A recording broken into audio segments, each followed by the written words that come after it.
សួស្តីក៏ដូចជាជំរាបសួរដល់បងប្អូនទាំងអស់គ្នាថ្ងៃនេះនាងខ្ញុំសុផាណាត់មានរថយន្តជាលក្ខណៈបែប pick up មួយ model ចង់មកណែនាំជូនពុកម៉ែបងប្អូនទាំងអស់គ្នាបានស្គាល់ចាប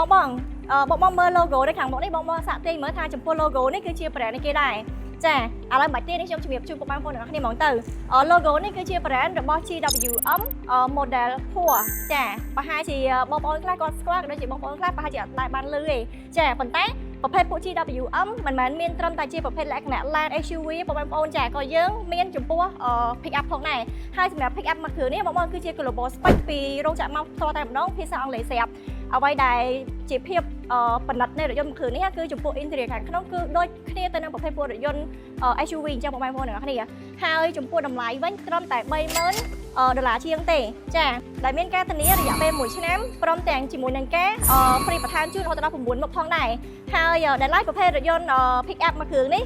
គឺមានទំហំម៉ាស៊ីន 2.0 ជាប្រភេទលក្ខណៈ turbo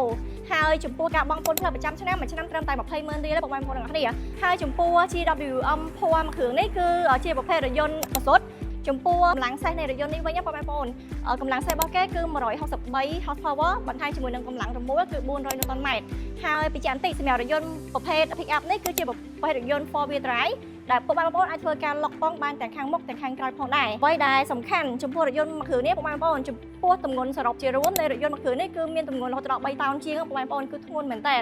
ហើយឥឡូវនាងខ្ញុំលម្អិតត្រួសទៅផ្នែកខាងមុខចាចំពោះចង្កៀង LED ខាងមុខនេះគឺភ្ជាប់មកជាមួយនឹងចង្កៀងគុជ2គ្រាប់សងខាងសរុបទាំងអស់គឺ4គ្រាប់បន្ថែមមកជាមួយនឹងគុជនៅខាងក្រោម2គ្រាប់បន្ថែមទៀតបងប្អូនទាំងអស់គ្នាហើយបើយើងកន្លែងបំណើប៉ាណានៅខាងមុខនេះវិញចាគឺគេធ្វើជា design មកជាលក្ខណៈបែបសំណាញ់ចាងាយស្រួលឲ្យលំហូរខ្យល់ហូរពីខាងក្រៅចូលទៅខាងក្នុងដើម្បីស្អប់ម៉ាស៊ីនរបស់យើងនៅខាងក្នុងផងដែរបច្ចេកទេសសម្រាប់រថយន្ត GWM មួយគ្រឿងនេះគឺចំពោះការបង់ពន្ធផ្លូវប្រចាំឆ្នាំត្រឹមតែ$20,000ទេបងប្អូនចាដូចប្រភេទម៉ាស៊ីន pick up ទូទៅដែរទេឥឡូវនេះខ្ញុំចង់មកបង្ហាញអំពី interior ខាងក្នុងវិញចង់ដឹងថាអ្វីដែលនេះខ្ញុំជម្រាបជូនពុកម៉ែបងប្អូនមុនហ្នឹងថា interior ខាងក្នុងគឺដូចទៅនឹងប្រភេទពួក SUV ថងកន្លែងណាចាឥឡូវបងប្អូនអាចជិះមើលចាក់ស្ដែងបានចាចំពោះស្បែកពុះក៏ដូចជា interior គឺគេ design មកជាលក្ខណៈបែបបណ្ឌិតចាគឺអមមកជាមួយនឹងពណ៌ cherry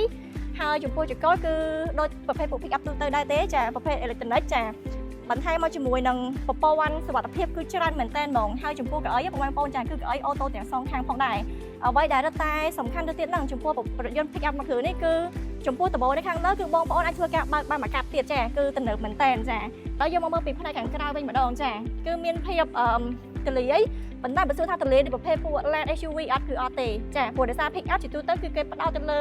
ការដឹកអីវ៉ាន់នៅផ្នែកខាងក្រោយនេះវិញតែម្ដងហើយឥឡូវមកមើលពីផ្នែកខាងក្រោយវិញចំពោះចង្កៀង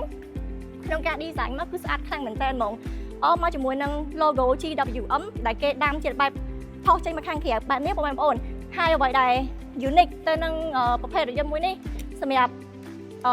ក្លុបខាងក្រោយនេះនៅពេលណាដែលពុកម៉ែបងប្អូនធ្វើការ lock cell គឺគូខាងក្រោយនេះគឺវា lock automatic ជូនពុកម៉ែបងប្អូនបានផងដែរចាអញ្ចឹងបានន័យថាទ្វារទាំង4បន្ថែមមកជាមួយនឹងកន្ទុយខាងក្រោយនេះ